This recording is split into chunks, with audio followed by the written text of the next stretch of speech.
নমস্কার, ভেজিটেরিয়ান ডিলাইটে সকল বন্ধুদের আরও একবার স্বাগত জানিয়ে আজ ভিডিওটি শুরু করছি।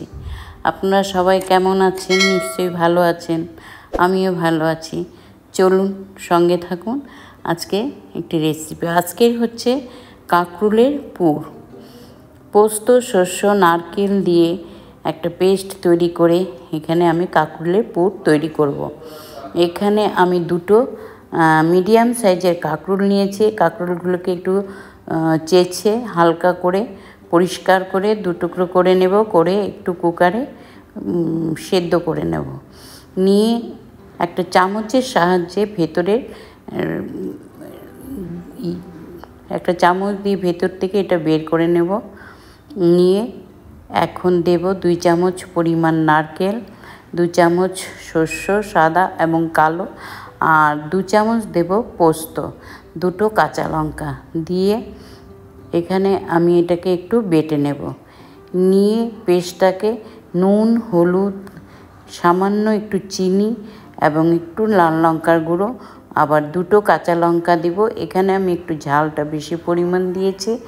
আপনারা চাইলে নিজেদের পছন্দ এবং অনুযায়ী ঝালটা আপনারা দিয়ে দেবেন। দিয়ে এটাকে আমি কাঁচাই কাঁকরোলের মধ্যে ভরবো। পুরটাকে আমি ফ্রাই করব না। তো একটা চামচের সাহায্যে মিশিয়ে নেব।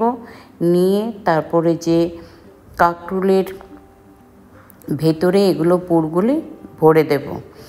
ভরে তারপরে আমি একটা ব্যাটার করে নেব। এখানে আমি দিয়েছি 2.5 চামচ বেসন, 2 চামচ ভরে দিয়েছি চালের গুঁড়ো, সামান্য নুন, কালো জিরে, হলুদ দিয়ে আমি একটা চামচের সাহায্যে ব্যাটারটাকে প্রথমে একটু মিশিয়ে নেব শুকনো, তারপর সামান্য একটু একটু করে জল দিব, দিয়ে একটা ব্যাটারের কনসিস্টেন্সিতে এটাকে রাখবো। খুব পাতলাও করব না, খুব ঘনও করব না, এরকম অবস্থায় এটার ঘনত্ব থাকবে। তারপর আমি যে কাঁকরোলের পুরের মধ্যে এই যে মশলাটা ভরেছিলাম সেই পুরগুলো কি করব, নিয়ে একটা একটা করে ব্যাটারে চুবাবো। এরই মধ্যে আমি উনুনে একটা কড়াই বসিয়ে আমি 2.5 থেকে 3 চামচ সর্ষের তেল দিয়ে রেখেছিলাম। রান্নাটা আমি পুরোটাই সর্ষের তেলে করব। তারপর তেলটা গরম হওয়ার পরে আমি লো টু মিডিয়ামে আঁচটা রেখে তারপর কাঁকরোলের পুর একটা একটা করে ব্যাটারে চুবিয়ে আমি দিয়ে দেব। আর এটারই কিছুটা মশলা পড়েছিল, সেই মশলাটাকে আমি কি করব, নষ্ট করব না। এটাও একটু বেসন দিয়ে মেখে আমি গোল গোল করে বড়ার আকারে ভেজে দিয়ে দেব কড়াইতে।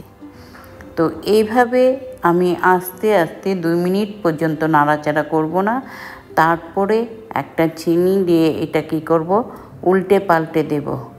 দুটো সাইড গোল্ডেন ব্রাউন করে নাড়িয়ে এটা আমি নামিয়ে নেব। বড়াটাকেও এইভাবে আমি ভেজে তুলে নেব। তো এইভাবে এটা গরম ভাতের সঙ্গে খেতে অপূর্ব দুর্দান্ত লাগে, ভীষণ সুস্বাদু। তো এইভাবেই আমার এখন বড়াগুলো কি হচ্ছে, ভাজা হয়ে যাবে।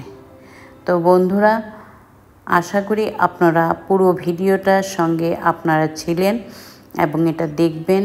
আর যদি দেখে অবশ্যই আপনাদের ভালো লাগে তাহলে আপনারা লাইক করবেন, শেয়ার করবেন এবং আমার চ্যানেলটাকে সাবস্ক্রাইব করে আমার পাশে থাকবেন।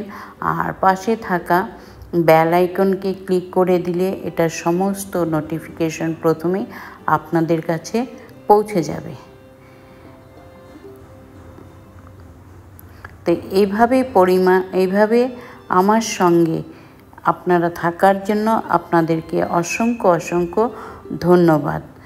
আর এতক্ষণ পর্যন্ত যারা আমার চ্যানেলটাকে সাবস্ক্রাইব করেছেন তাদেরকে আবারও অসংখ্য ধন্যবাদ। আর যারা এখনও করেননি তারা আমার চ্যানেলটিকে সাবস্ক্রাইব করবেন, পাশে থাকবেন। আশা করি নিশ্চয়ই আপনারা ভালো আছেন, ভালো থাকবেন, সুস্থ থাকবেন। তো সম্পূর্ণ ভিডিওটা এভাবে দেখে অবশ্যই আপনারা কি করবেন, ট্রাই করবেন এবং এই রেসিপিটা ট্রাই করে আপনাদের কেমন লাগলো না লাগলো সমস্তটাই কমেন্ট করে আমাকে জানাবেন, তাহলে আমার নিশ্চয়ই ভালো লাগবে। আর আগামী দিনে আপনারা যদি আরও নতুন কিছু ভিডিও বা নতুন যদি কোনো রেকমেন্ডেশন আপনাদের থাকে, তাহলে আমাকে কমেন্টের মাধ্যমে জানাবেন। আমি নিশ্চয়ই চেষ্টা করব আপনাদের এটা ফুলফিল করার জন্য। তো এই পুরটা ইচ্ছে করলে আপনারা পনির দিয়েও করতে পারেন, বা যারা একটু নন ভেজের মধ্যে খান তারা একটু পেঁয়াজ রসুন কুচিও অনেকে এটার মধ্যে দিতে পারেন, বা ডাল বেটে ডাল দিয়ে ডালটাকে পুর করে একটু কড়াইতে ফ্রাই করে সেরকম করে ভরেও এই কাঁকরোলের পুরটা করা যেতে পারে। তো আজকে আমি এখানে শস্য পোস্ত নারকেল দিয়ে এটা করেছি। এটা তো খেতে ভীষণ দুর্দান্ত লাগে। তো আপনারা আমি 2-3 রকমের আপনাদের কাছে বললাম, আপনারা এইভাবেও করতে পারেন, বা আপনাদের যেরকম ভালো লাগে সেটাও আপনারা নিজেরা ট্রাই করতে পারেন। তো অবশ্যই এটা আপনারা গরম ভাতের সঙ্গে খেতে পারবেন, ভীষণ ভালো লাগবে। আমার এই কাঁকরোলের পুরগুলো ভাজা রেডি করা তৈরি করা সমস্তটাই হয়ে গেছে, কেন আমি খুব বেশি করিনি, অল্পই করেছি। তো আপনারা চাইলে এখানে এই পুরগুলো বাড়িয়ে বা কমিয়ে করতে পারেন। আমার এটা এখন পরিবেশন করার জন্য পুরো তৈরি। তো আপনারা নিশ্চয়ই দেখে আপনাদের ভালো লাগবে। তো আজ আসছি, আমি আবার আসবো আগামী দিনে আপনাদের কাছে অন্য কোনো নতুন ভিডিওর সঙ্গে আপনাদের কাছে উপস্থিত হব।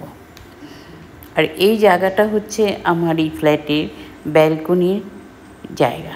ব্যালকনির থেকে আমার অপর সাইডের যে দৃশ্যটা দেখতে অনেকটা এরকম লাগে।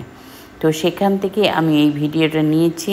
কালকে প্রচণ্ড ঝড় হচ্ছিল, সেই ঝড়েরই কিছুটা পূর্বাভাস বা প্রতিবিম্ব এখানে এটা তুলে আপনাদের সঙ্গে আমি কিছুটা শেয়ার করেছি। তো কালকের একটা ভয়াবহ দৃশ্য ছিল সবটাই। প্রচুর লোকের প্রচুর ক্ষয়ক্ষতি হয়েছে, অনেক জায়গায় অনেক রকমের অবস্থা হয়েছে। তো যাই হোক, আজ আসছি, আপনারা ভালো থাকুন, সুস্থ থাকুন, ধন্যবাদ।